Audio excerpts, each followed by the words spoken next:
പോലെ പോലെ പോലെ നിങ്ങളാരെങ്കിലും നമ്മളെ വയനാട് ചൂരൽമല വിസിറ്റ് ചെയ്തിട്ടുണ്ടോ?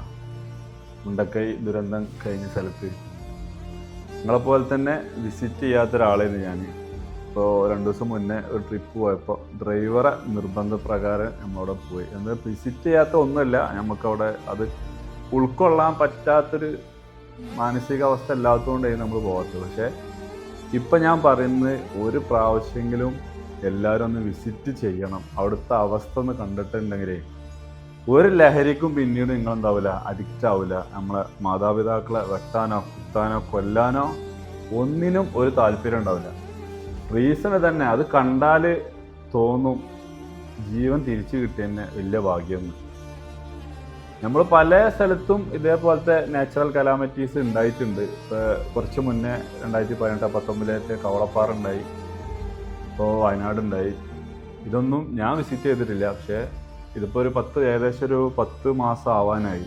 ഇന്നും അതുപോലെ നിൽക്കുകയാണ് അവിടുത്തെ ആ വീടുകളും ലൊക്കേഷനും കാര്യങ്ങളൊക്കെ. ഒരുപാട് ആളുകളെ സ്വപ്നം ഇപ്പോൾ ലോണ് ചിലപ്പോൾ ചില ആളുകൾ അഡീഷണൽ ലോണൊക്കെ എടുത്തിട്ട് ചെയ്ത വീടുകളാവും. ഓരോ വീട്ടിൻ്റെ ഉള്ളിലും ചളിയൊക്കെ അതേപോലെ ഫില്ല് ചെയ്ത് നിൽക്കുകയാണ്. തൊട്ടിൽ കെട്ടിയതൊക്കെ അതുപോലെ തന്നെ നിൽക്കുന്നു.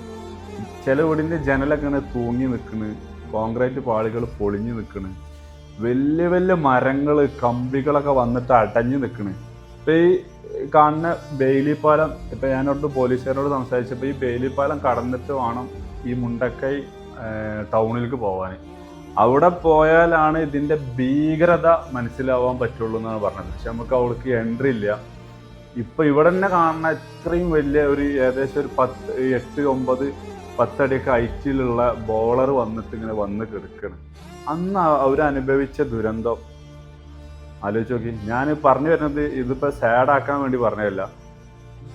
ഈ സമയത്ത് ഒന്നാമത്തത് ഈ ചൂരൽമലയ്ക്ക് ടൗണിൽ നിന്ന് കൽപ്പറ്റയിൽ നിന്ന് ഇങ്ങോട്ട് എത്തണമെങ്കിൽ ഒരുപാട് ദൂരം വരണം. ടൗണിൽ നിന്ന് ജനങ്ങൾ ഇങ്ങോട്ട് എത്തുക ആ ദുരന്ത സമയത്ത് ഇത്രയും ഓരോ വീടിൻ്റെ അപ്സ്റ്റെയർ വരെ ചളി വന്ന് നിറഞ്ഞിട്ടുണ്ട്. ഇപ്പോൾ ആ ചളി വന്ന അടയാളം നമുക്ക് കാണാൻ കഴിയും.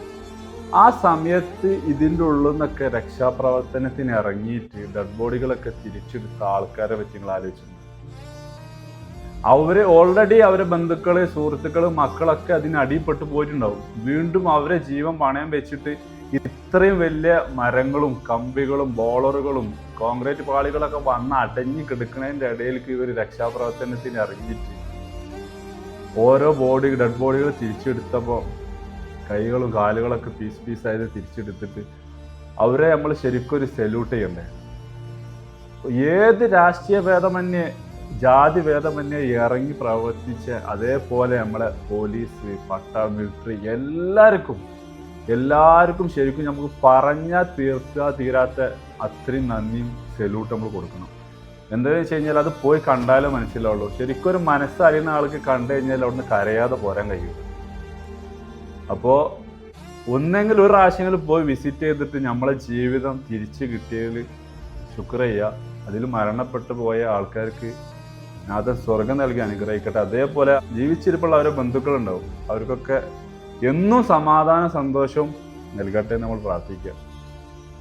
ഓക്കെ, ബൈ ഫ്രം ജാദുർ UBS.